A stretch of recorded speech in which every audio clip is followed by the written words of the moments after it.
Hi, I'm Carol Williams, and I'm the author of The Supernatural Files of C.J. DELANEY. C.J. is an 11-year-old junior reporter.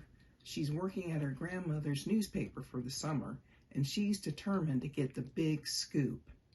Little does she know she's about to encounter all kinds of supernatural stuff. And I'm just going to show you a little bit from the first chapter, just to get it started.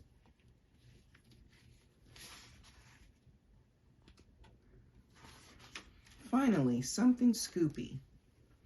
There are good things and bad things about being an ace reporter in a small college town. One good thing is you can get around on a bike, which is, after all, my main transportation. Another good thing is that you know most of the people who live there, and those same people like to talk about themselves a lot. That helps when you're working on a story. The bad thing is, not much happens in a dinky little village that makes for a truly interesting news story. It's not like there are bank robberies or murders or scandals. Of course, I don't want those things to happen where I live, but still, it's hard to be excited over whether the town is going to allow a McDonald's to open, it didn't, or whether it allows a skateboard park to be built. Case in point, the skate park got the green light.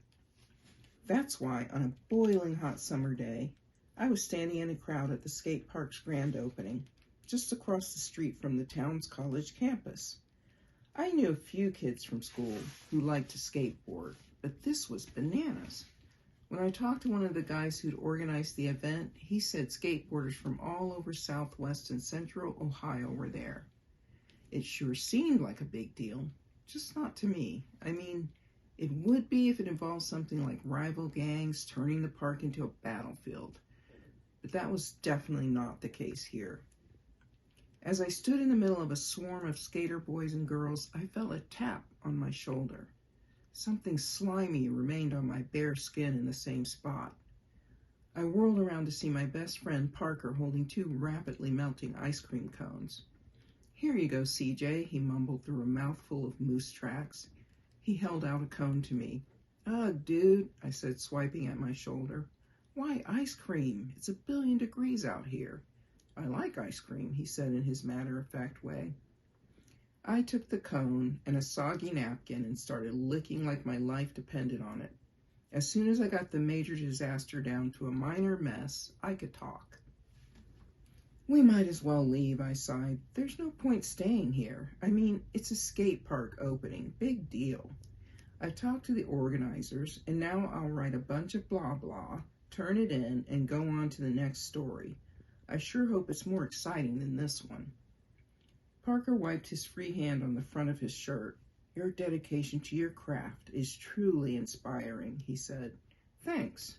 I pretended he wasn't being sarcastic. "It's just, man, if only something newsworthy would happen while I'm at the paper this summer. With my luck, a spaceship will land in the middle of downtown the day we start school, and someone else will get the scoop." "Well, then let's just chase away those Scoopy blues by going to my house and working on blurbs for the Juneteenth exhibit," Parker said. It took a moment for his words to make sense to me. Blurbs? Juneteenth exhibit? Then I remembered.